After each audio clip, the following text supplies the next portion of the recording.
Hi, I'm Jeremy Rochelle, and now I get to say a big welcome to our convening. Although we had some hiccups at our opening, you won't miss a thing. We're adding a session with all the opening speakers at 5 p.m. Eastern today.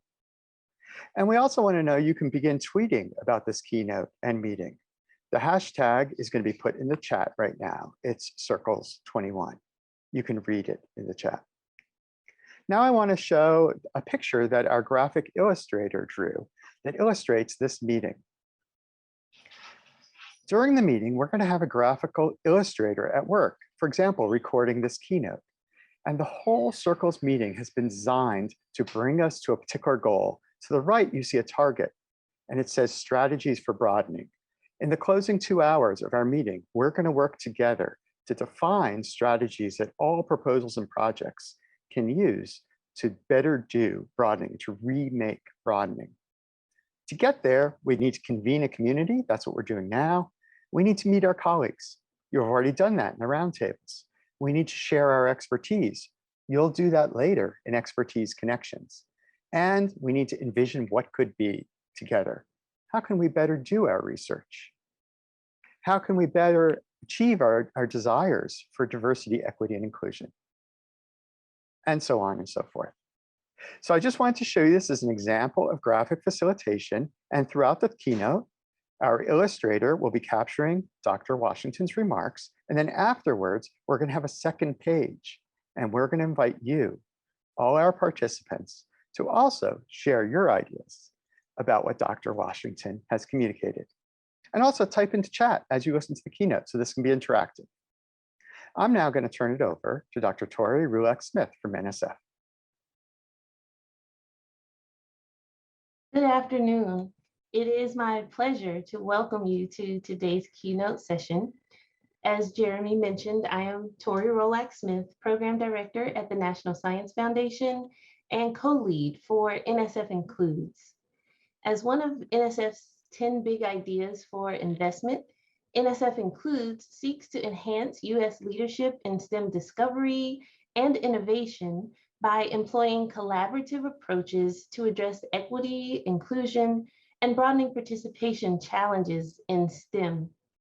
Today, I am able to introduce a new NSF Includes principal investigator to give the keynote address. Dr. Nicki Washington is a professor of the practice in computer science at Duke University and PI for the NSF Includes Alliance for Identity Inclusive Computing Education, or ACE. This newly awarded alliance is working to create systemic change by blending aspects of social science with computer science to increase knowledge and use of identity-related topics in computer science, to support computer science educators and leaders in fostering more inclusive academic cultures, and to increase policy-driven change to computer science education in ways that infuse identity-inclusive strategies. Dr. Washington has led and participated in numerous national efforts to increase diversity and participation in computer science. I congratulate her on her NSF Includes Award and look forward to her remarks this afternoon. And with that, I will turn it over to Dr. Washington. Thanks, Tori. It's so great to be introduced by one of my former HU colleagues, so I truly appreciate that. Welcome, everyone. Greetings, and thank you for taking time to listen to my talk today. There's a lot I want to get into, but I want to make sure that we are all thinking critically about how we reimagine broadening and what that means, especially given what we've seen over the last 2 years and how that applies to not only the computing space, but also what we're seeing in society in general, because these don't exist in isolation. So with that, let's get started. My first question for you, do Black Lives matter? Now, we've seen a lot of discourse over the last 2 years. We've seen discourse around, do we really need to have discussions of race, the problems with discussing race, and the problems also with not discussing race.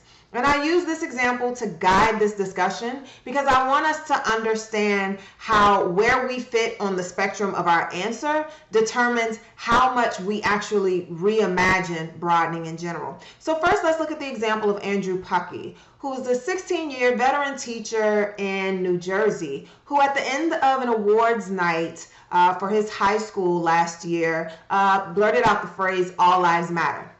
And we all know what all lives matter is essentially a dog whistle for. Now, later he apologized and issued this apology stating that he did not mean anything by that. He was not aware of the context, that phrase was used to discount the Black Lives Matter movement and statement. However, the damage had really been done. But on the flip side, let's look at another way that people have reacted to this, particularly people who don't hold the identity of Black. Dolly Parton. We all know who Dolly Parton is. Now, when she was asked the question in an interview, do Black Lives Matter? Her response was very adamantly, of course Black Lives Matter. Do we believe that our lily white asses are the only ones that matter? Now, why that's important to understand is because these are two very different positions and takes on this question. And it's important to remember, which side do you fall on? Do you want to be a Dolly or do you want to be an Andrew? It's my hope that most of you want to be a Dolly. And it's not just even as we start to think about race and ethnicity in this country, but if we think about every single identity that is marginalized by gender, by sexuality, religion, class, and ability, we have to ask ourselves, do you want to be a Dolly or do you want to be an Andrew? So when I'm talking about identity, I want to use language and definitions because I think those are important for us to always set in terms of tones. Right? Identity encompasses the memories, experiences, relationships, and values that create one's sense of self. And this is created over time, and it's fluid. It develops earlier in our adolescence. We move usually in late adolescence around our teens, 18 to about 24, into a lot more identity development and thinking about our identity, but it's something that is constantly evolving. And usually what's the most salient about our identity is what is the most important to us as well. And that usually tends to be the part of us that's other.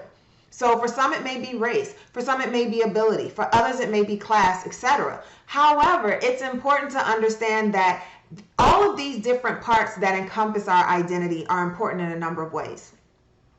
Now, I wrote this paper a couple of years ago called When Twice as Good Isn't Enough. And it was this position paper that was really a protest for me against all of the ways in which I was being marginalized and denied at my prior institution. And I wrote this in the context of we need to be thinking about topics of identity in computing because we don't. We don't learn these topics, we don't teach them to our students, and as a result, we are continuously creating the same cycle and repeating it over and over again. And so in order to change that, we have to change how we think about computing, how we teach computing, what we teach in terms of computing, and who we are teaching and working to reach. Now, I want to share with you the reviewer comments because I think it's very telling as well as we think about this reimagining. First up was reviewer 1. And these are the high-level comments. This paper did not talk directly about the issue of marginalizing women in STEM. The focus seems to be on African American and Latinx populations. Well, that wasn't true, but even if it was, why is that a problem? Reviewer 2, the paper was not able to convince me about the effectiveness of the proposed course. Additionally, I'm not sure if cultural competence should be discussed in an entire course or if it is a cross-cutting subject.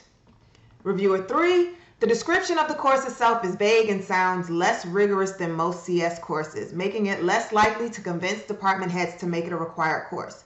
Now, this was a paper that was published in 60. So that means that all of these reviewers were people in the CS education community, people who are allegedly doing a lot of work around broadening participation in computing, yet all seem to have some really biased comments here. And I'm pretty sure that those people, whoever those reviewers are, think that they're not really as biased as they are. But that's the way that I want us to start thinking about the problems that exist, not just in computing, but even especially in CS education and the broadening area as well. So why are we worried about all of this now? right? The publication, the paper was published. It received great feedback. However, the feedback only came at a certain point. It wasn't the point when 60 happened in early March. It was in the summer of last year, a week after George Floyd was murdered.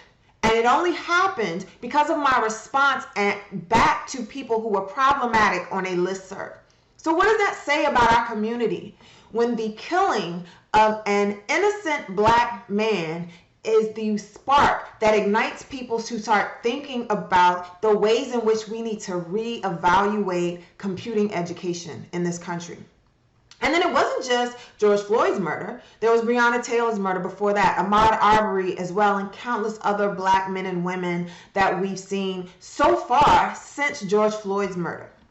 But there's also the insurrection that happened on January 6th.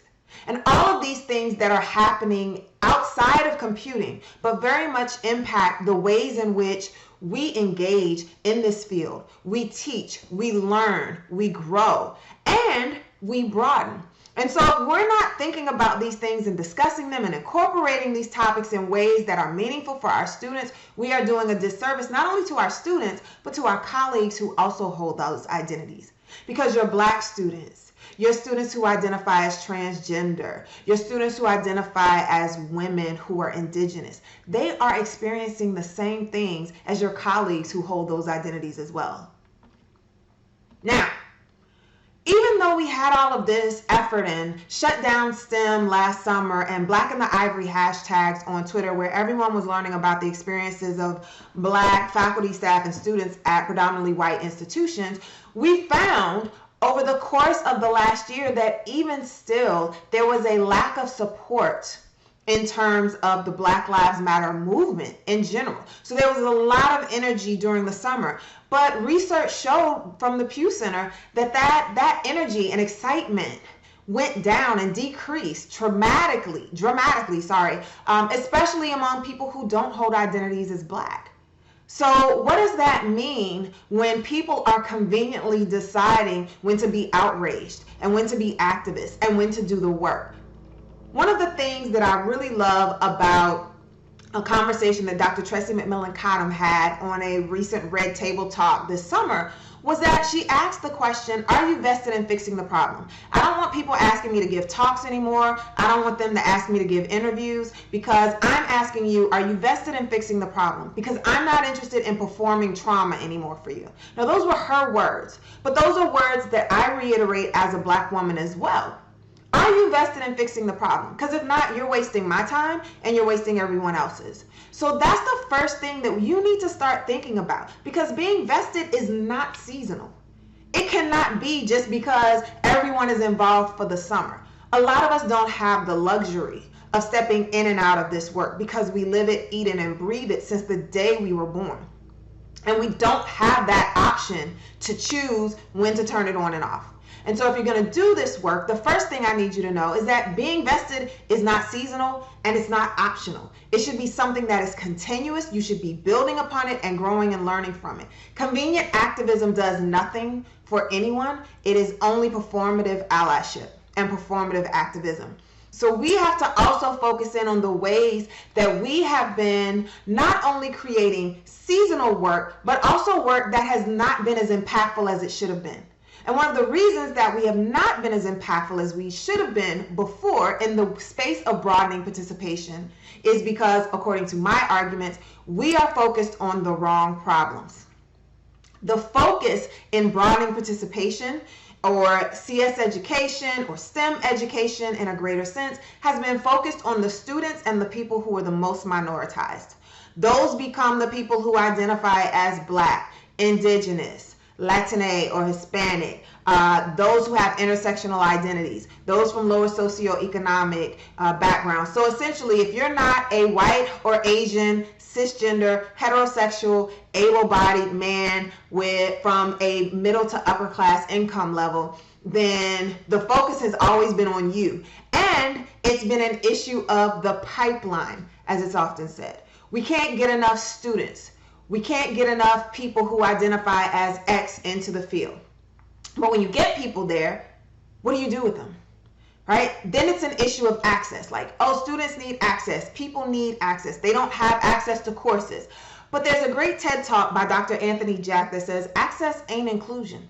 So bringing me to the table means nothing if everyone at the table is going to turn and look the opposite way and ignore me the entire time. And then there's this idea of academic ability, this assumption that there is a deficit model we're operating on when we focus on these marginalized groups, because they need, they lack, they don't understand, they don't have. There are these false notions of they lack the grit and resilience in order to succeed in this field, instead of thinking about the fact that even the most successful student, the most successful professional can enter this field, and because of their sense of belonging due to a toxic and harmful environment, they leave. And there's no way, as Dr. Ebony McGee once said in a talk, you can't grit or resilience your way out of an environment with structural biases and oppression. And we have to stop thinking about things in terms of this lens of a deficit model that focuses on the marginalized of communities, and instead turn that lens to the people who are creating the harmful, the toxic, the problematic, the oppressive environments. Those are the people that we should be focusing on in order to broaden participation. Because until we do that, we keep pouring into the group who is the most minoritized and then thrusting them into environments and saying, hey, go deal with this. Suit up, put on your armor, tough it out, and you'll be okay. And the fact is, they never will, because we're never taking time to acknowledge and recognize that the people who are causing the most harm are not in those communities. They are the people who hold the most dominant of identities, who see themselves represented over and over again so much that they are overrepresented, and yet we do nothing to try to teach them how to be better colleagues, how to be better educators, how to be better peers. So let's look at some of the ways that we think about the DEI community, right?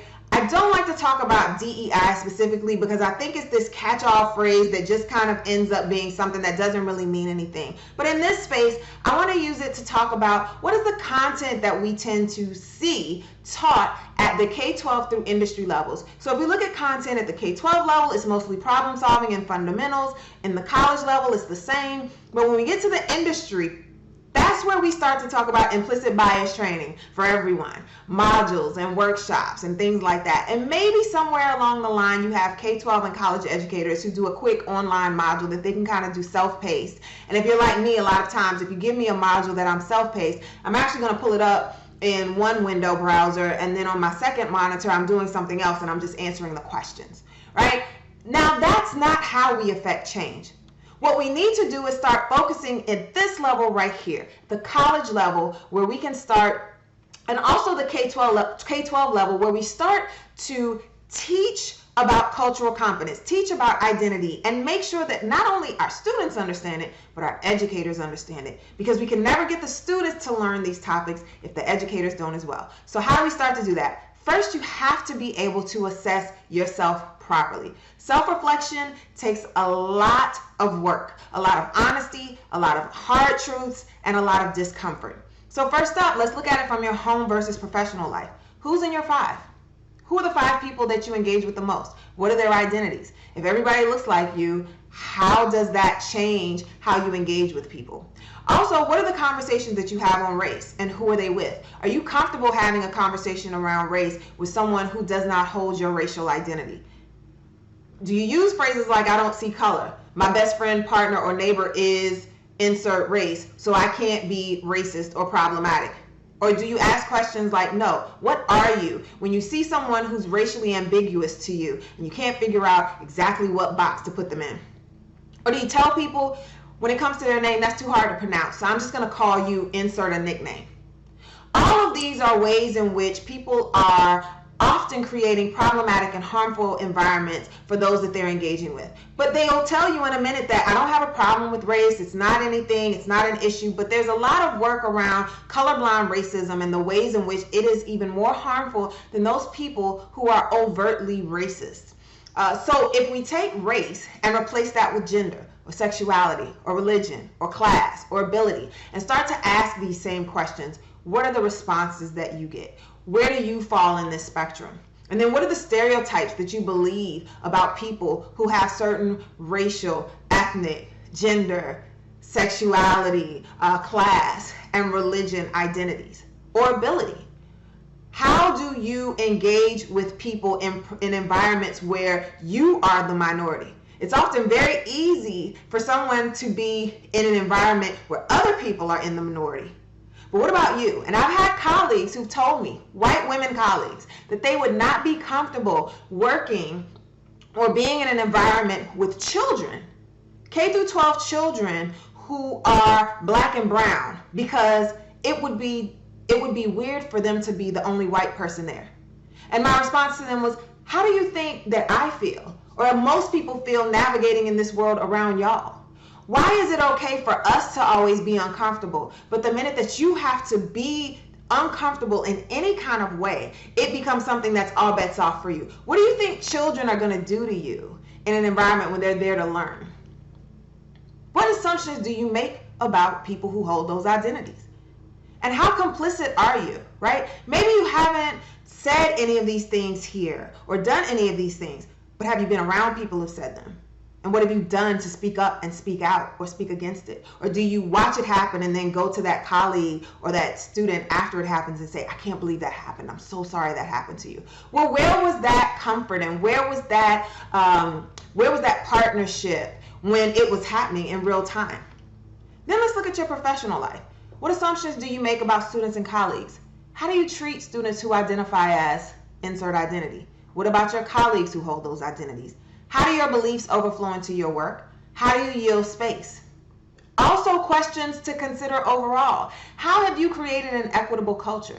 Do you even think about that? It's one thing to share something on Facebook or Instagram, but what have you done outside of that? Retweeting is not enough.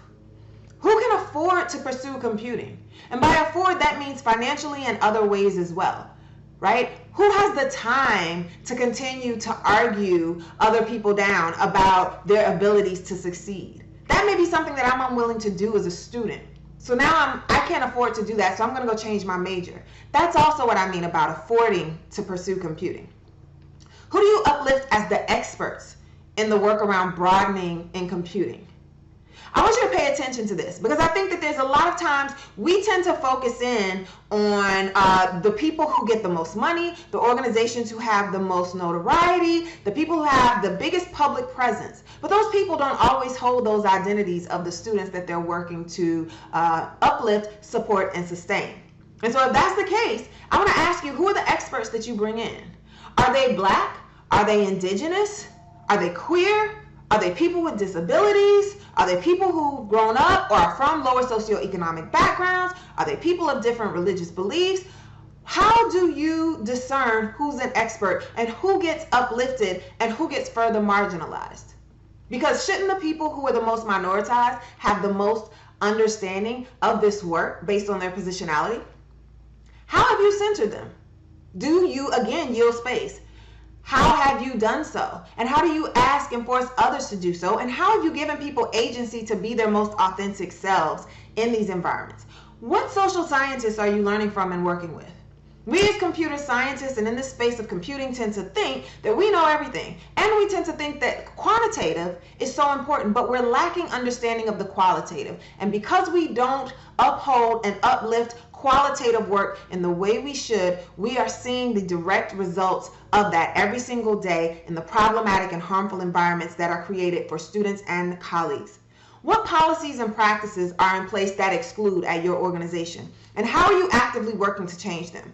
Because it's not enough to create a mentoring group for students when there are structural policies in place that continue to marginalize them.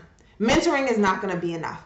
Take care of the structures, and then we can start to deal with other things like mentoring and beyond. How is accountability enforced at your organization? Who are you reporting to, and who are you accountable to in this work? Now, I said all of that, and I want us to make sure that we understand that none of this is operating in isolation. All of these questions I asked are for a reason, because we've seen over the last year and a half alone the ways in which people are creating harmful educational environments from the K-12 level all the way up to college and graduate school and beyond. And I just want to focus and quickly note 4 educators here who have been spotlighted over the last 12 months for some of the harmful environments they created. Dr. Jessica Crubb, formerly of George Washington University, who was cosplaying an Afro-Latina woman for years and was outed as a white Jewish woman from Kansas. Dr. Beth Ann McLaughlin, who created an entire persona on Twitter of an indigenous woman who identified as queer and then killed her off via COVID and was outed after it came out that she was the one behind that Twitter account. Dr. Craig Chapman, a chemistry professor at the University of New Hampshire, I believe, who created an account of a Black queer woman in STEM on Twitter and was using it to spew anti-Blackness and was outed as well. And then finally, Dr. Walter Lasecki, who was an assistant professor in computer science at the University of Michigan and recently resigned amid allegations of sexual assault from multiple women in that department. Now, what does that say when these are the people who are engaging with students on a day-to-day basis? And not just students, also colleagues. But it's not just at the higher ed level. Remember, we're seeing examples over and over again at the K-12 level of how people are being problematic to students from marginalized identities. What are we going to do to address these? Again, who is responsible for accountability? How is it enforced? And what are the structural policies and practices in place that are being dismantled? Remember, computing does not exist in a vacuum, as we just saw.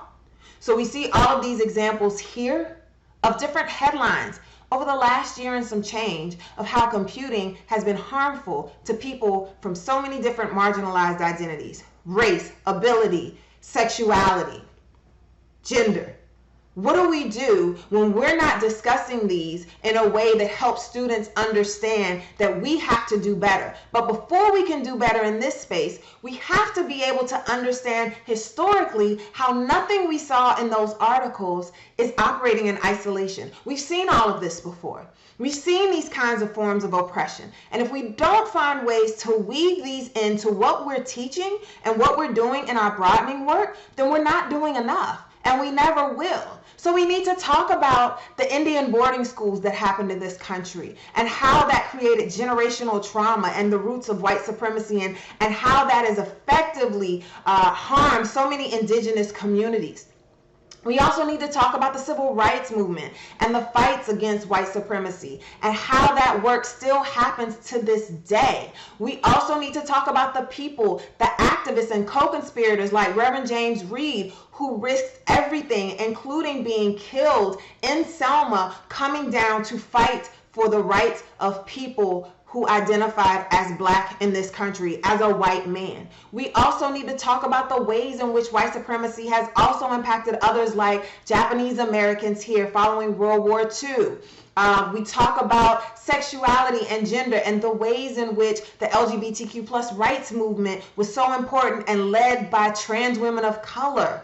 We also need to talk about the suffrage movement and how women of color especially were excluded even though they were fighting for the rights of white women to have the right to vote at the time. So women like Ellen Frances Watkins Harper, Zikala Shah, Dr. Mabel Ping-Hua Lee were Black, indigenous, and Asian women who were fighting for the right of women to vote, knowing that they would still not have that opportunity. Also, how Black feminists like Audre Lorde or Shirley Chisholm and Kimberly Crenshaw were doing such amazing work to talk about the ways in which intersectionality is playing out. And while Kimberly Crenshaw coined the term intersectionality, Audre Lorde was talking about that in so many of her essays at the time, and also Shirley Chisholm. And then talk about the work of the United Farm Workers movement and people like Cesar Chavez and Dolores Huerta, who were pushing for the rights of laborers, great farm laborers in this country.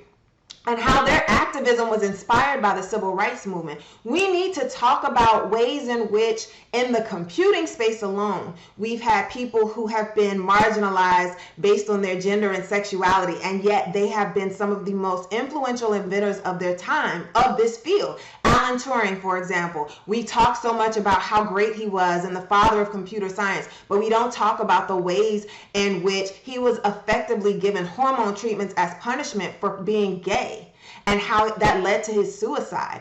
We also don't talk about Lynn Conway and her contributions to this field of computing, and how when she, as a transgender woman, noted that she wanted to be recognized by her appropriate gender, that she was fired from IBM as a result. And for so long, we didn't even know the contributions that she'd given to the field because we were still assuming they were attributed to her prior identity. So what does that mean when we're not teaching all of these things, but we expect students to be able to understand all of these topics that we see here? They can't understand those if they don't understand the human aspect that goes along and the historical aspect that goes along with that. But that also means that you have to understand that. And if you don't understand that, what are you doing about that right now? What are you going to do about it next week, next month, etc.? Again, we don't have time for convenient activism. Also, pedagogy alone will not fix this problem. I love this book, We Want to Do More Than Survive, because Dr. Bettina Love talks about the importance of abolitionist teaching, and it is not just a teaching approach, it is a way of life. Again, convenient activism is no longer allowed. Are you rolling your sleeves up and getting your hands, feet, and every other part of your body dirty? Are you putting skin in the game to make sure that you are walking the walk and not just talking it? Last up, I want to remind you that power concedes nothing without demand. It never did and it never will, by the great Frederick Douglas. All of these movements that you see here were the result of people who were the most marginalized in those communities saying enough, no more. But it also took other people who didn't hold those identities joining in, and again, not being convenient activists, but rolling their sleeves up and getting in the fight with them, fully 100%, and not just for a seasonal moment. So again, I come back to ask you, are you vested in fixing the problem? Are you going to be a Dolly, or are you going to be an Andrew? And I leave you with this great quote from Dolly Parton, because she's had to make some hard decisions too, based on some of the things that she was supporting. For example, her Dixieland Stampede or Dixie Stampede, she had to change the name. But she also noted, as soon as you realize that something is a problem, you should fix it. Don't be a dumbass. That's where my heart is. And again, I ask, it's just that simple. Are you fully vested in fixing the problem?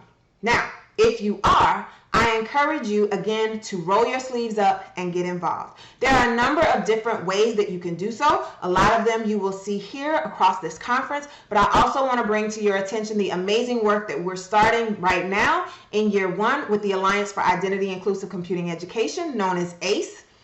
We have a lot of great work going on. There are a lot of great partnerships from Mount Holyoke College, K-Poor Center, University of Oregon, Constellation Center for Equity and Computing, Reboot Representation, Northeastern Center for Inclusive Computing, and more.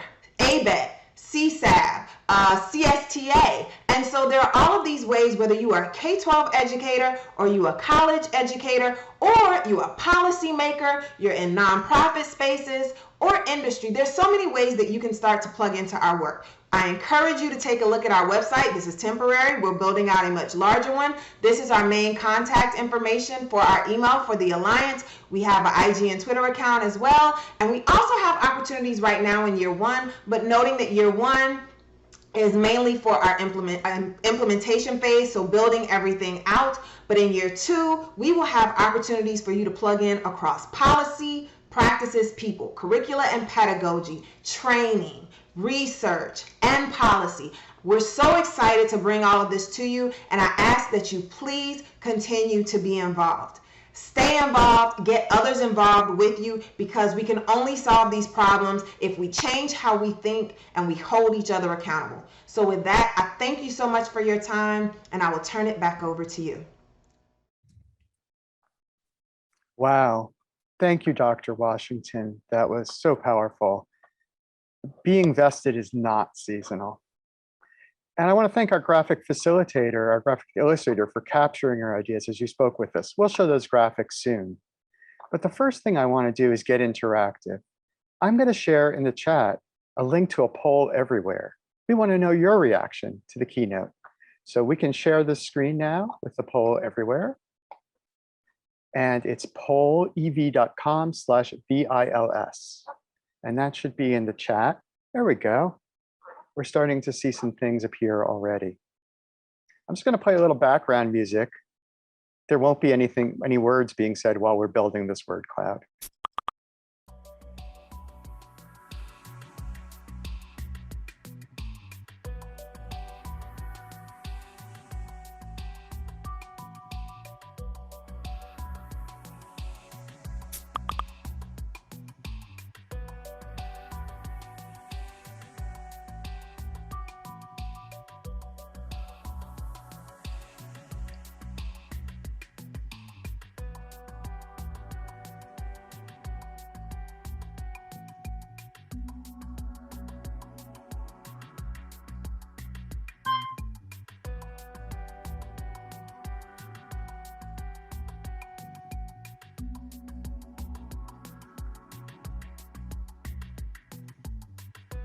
And I want to mention to our panelists, if you haven't already come over to the Zoom, please do so now.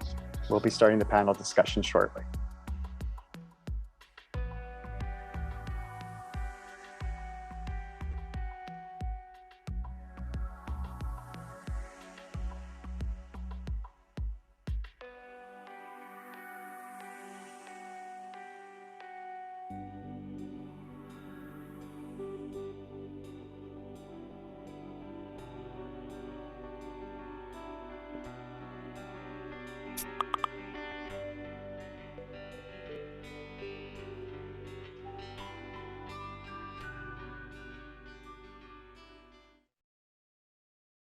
Thank you all for contributing to our word cloud.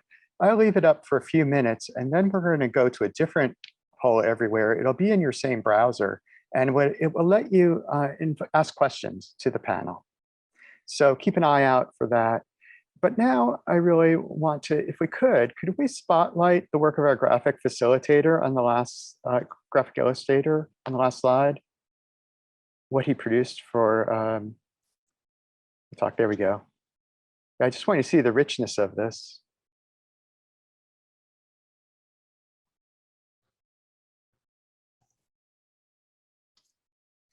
Okay, now we're going to bring up our panel. Our panelists are Nicki Washington, Pati Ruiz, Melissa Raspberry, and Marcella Worsley. And so, Marcella, I'm going to invite you to start. There were some really powerful ideas there. Activism not being seasonal. How do we bring this into our work? What do you think? What do you think our messages, our convening can take away from this? Yeah, I mean, for me, I think a lot of it really, this idea of this talk and this work being powerful, powerful in thinking about educating ourselves and us becoming more educated so that we can also be the people who are actually incorporating this into the work that we're doing. I think that's to me, that's what seems like a lot of what Dr. Washington, Nicki is calling for, is that we need to step up. We need to become more aware of our own practices, be more aware of the things that we are and aren't doing that are continuing to allow for marginalization to really kind of run rampant, not just within the education system at large, but really specifically within computer science, and really do more, I think, to honor even the previous work that people have done in this space. And to really try to do, we talk a lot about trying to disrupt things. And I think part of what Nicki was mentioning is we want to disrupt this cycle of us just doing the same thing over again without actually producing any sort of systemic or substantial kind of change. And so for me, that's one of the things that I definitely feel like I left with. And I think that's a lot of what was coming up in that word cloud, and thinking about what's powerful, thinking about being inspired, thinking about trying to really advance change. Thanks. And I'm going to invite Pati and Melissa to jump in now. Also, now's a great time if you want to pose an issue or an idea that you want to hear the panel, including Dr. Nicki Washington, talk more about. You can do that in the poll everywhere now. My colleagues will repost the link to it in the chat. Go ahead, Melissa or Pati. I'll be happy to jump in here. As I was looking at the word cloud and listening to Nicki, a few of the things that really stood out was, I love the comparison. Are you going to be an Andrew or are you going to be a Dolly? Because I think it's a concrete way for us as white people to kind of think about who we want to be. But I think what I could see also where the struggle then becomes this, well, I don't have the money and the fame and the notoriety to be a Dolly. But in Andrew's case, he simply took this opportunity that was provided to him at the end of this speech to kind of throw out this phrase and use that as his activism. And it just reminded me of this notion too around convenient activism. And there was a couple of things in the word cloud that addressed that. One, it said it's not allowed, and the other one said it's not enough. And I think it also relates to that question that came through the chat about, or that thought about, we need to do more as white people to yield space. What does this look like? And someone said, I need examples of this. I'm certainly not perfect in it, but it's something that I've been trying to be more cognizant of.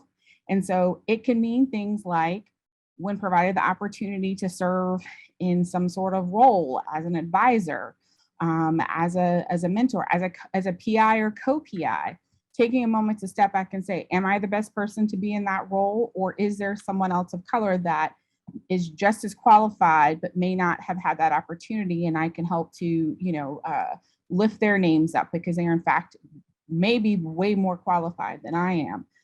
So I think some of that means that, and it's difficult, particularly when we're earlier in our career and we're worried about the opportunities, it can be sometimes hard to say no to that. But I think in the end, it reaps the opportunities to be able to build stronger partnerships with others and really just make sure that, it can be as simple as offering up those chances, but it can also be a matter of being mindful of speaking and not always being the first one to speak up and allowing that opportunity for others. And here's another big thing, making sure that we aren't, and again, this is something that happens a lot, and I've been guilty in the past of this, but I'm trying to be more knowledgeable and aware of it, making sure that we don't wait until after the meeting to say to that person of color, I'm so glad that you brought that up, and giving them support in the background, but instead being willing when they do step out, and say some things to give that public support and not always put it in the background.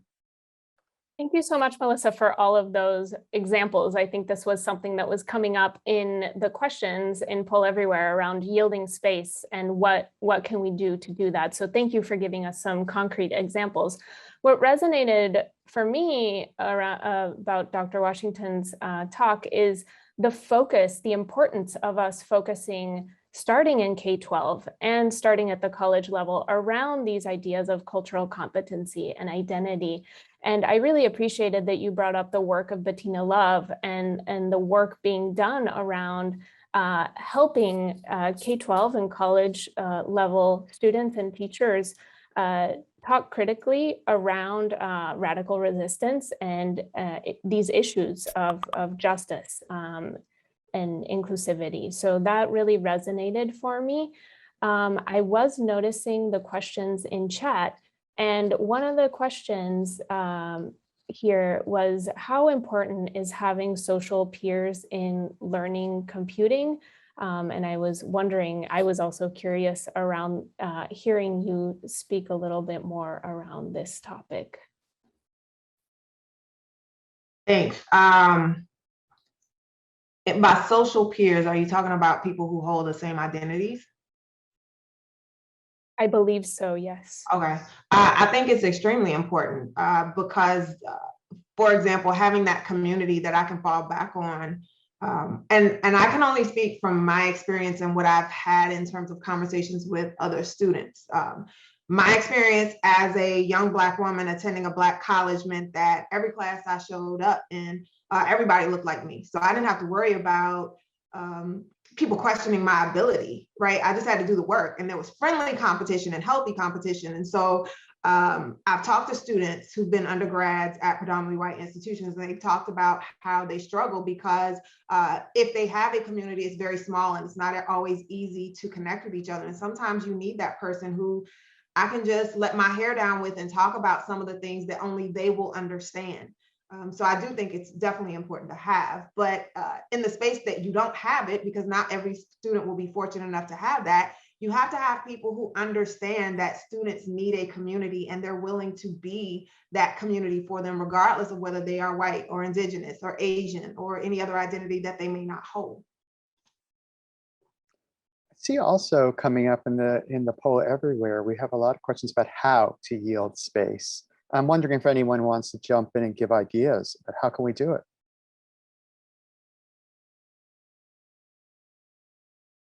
So I'd say one way that you can yield space very quickly is in conversations like that, relating it back. And if you know someone, for example, has something to say and it's being ignored or overlooked, noting that I think so-and-so has a great idea that we all should be paying attention to. Would you be open to sharing that, is one way.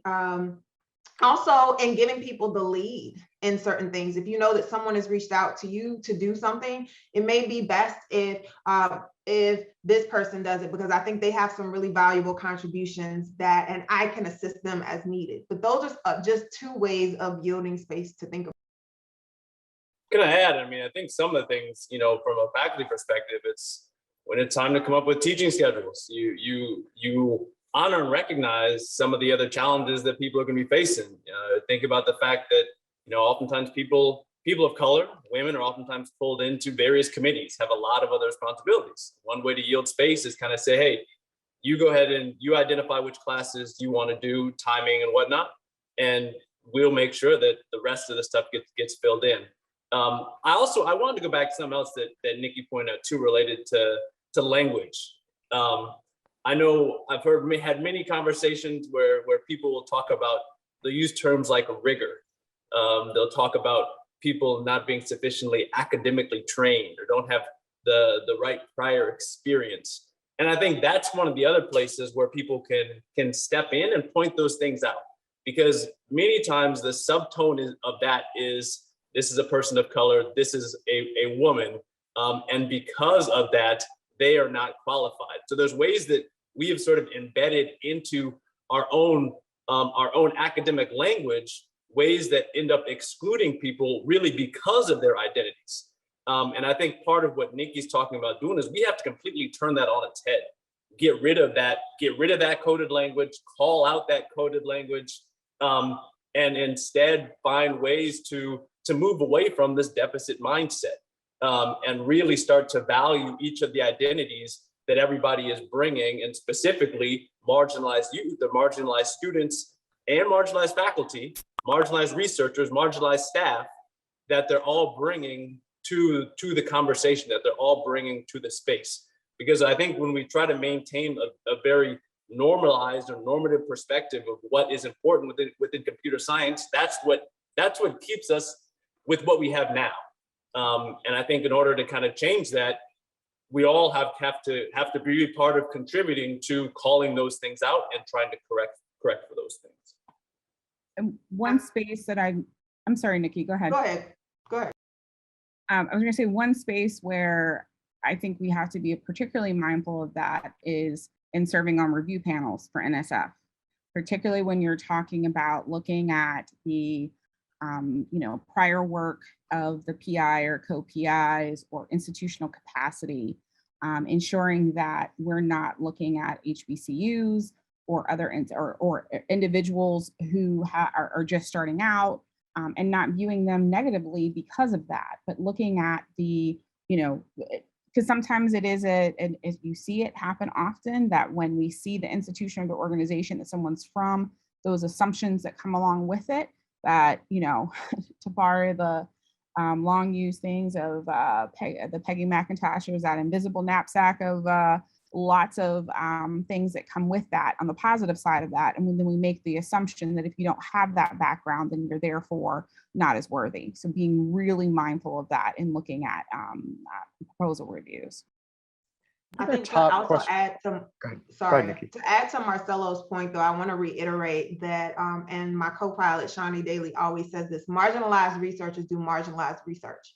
And so what research starts to count in this space is important. That's also important as we talk about yielding space in appointments, promotion, and tenure if you're on the academic side. If you're looking at promotions, period, regardless of where you are, you have to start looking at the work that people do who are minoritized and who it's impacting and where that center is, because that work is not centered. And if we start to move those people to the center and focus on the fact that that work is important, then we start to get a richer and fuller spectrum of things that will help to broaden this space that we call computing. So we're getting close to the end of our panel. I just want to invite any of the panelists to offer a thought that we haven't talked about yet that you really want to bring to the fore, because everything you say we're capturing to our graphic illustration. So anything you think we ought to keep talking about as this conference goes on, say it now.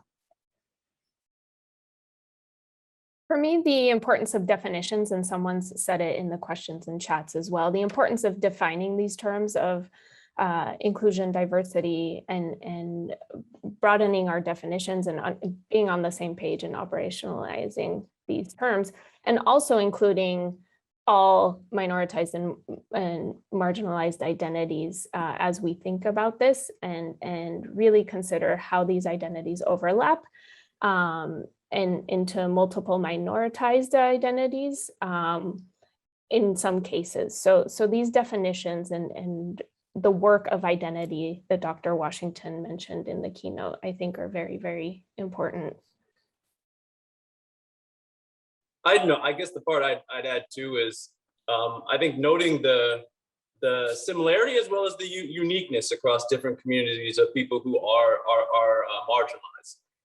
And I say that, you know, as a Black man, to know that my experience is not the same as a Black woman. It's not the same as an Indigenous woman. It's not the same.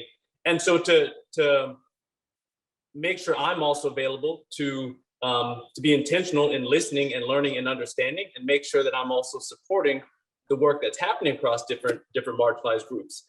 The other piece I guess I'd add too is really around intentionality. And I think in order for this work to work, we have to be intentional.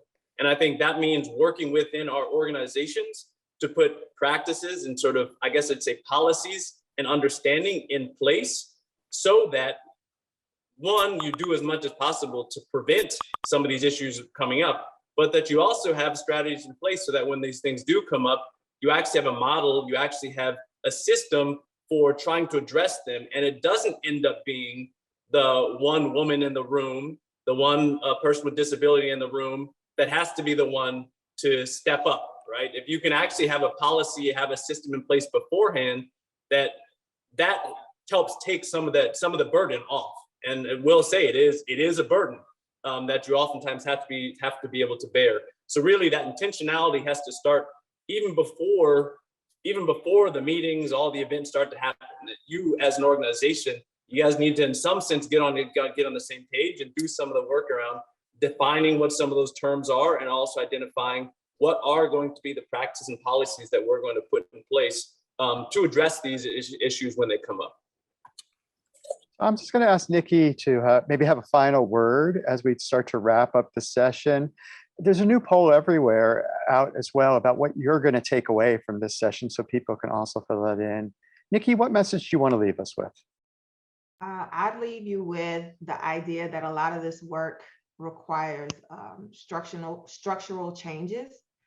Like Marcelo said, there's intentionality that has to be there, and it has to be in numbers and in groups as a collective. In order to change structures and systems, you have to have multiple people who agree and are working to do that work. And noting that the excuse of this is how it's always been done is not acceptable, because just because that's how something has been done does not mean that that's how it should continue to be. Thank you so much to the panel and to Dr. Washington for your really meaningful, powerful keynote. I want to thank everyone who's with us for being interactive and for participating. And you can do the poll everywhere to participate more. This meeting is a process, and we're going to work hard on these issues of broadening. How do we remake broadening? And so we have lots of time in the meeting going forward. I do want to mention that at 5 p.m., we are going to redo the opening session, so you will not miss Henry Kautz. and Karen Marangella, just come at 5 p.m. and we're going to do that, be about 15 minutes or so at 5 p.m. And before we go forward and remake broadening, we need to share some expertise. So our next session is expertise exchanges. Please go to a session where you are a learner, so you can learn something new and broaden your horizons as we work on these concepts. Thank you, everyone. Thank you for the wonderful talks. Please take a minute as you exit to think about what is it that you're going to take away from this keynote and keep working on as we continue.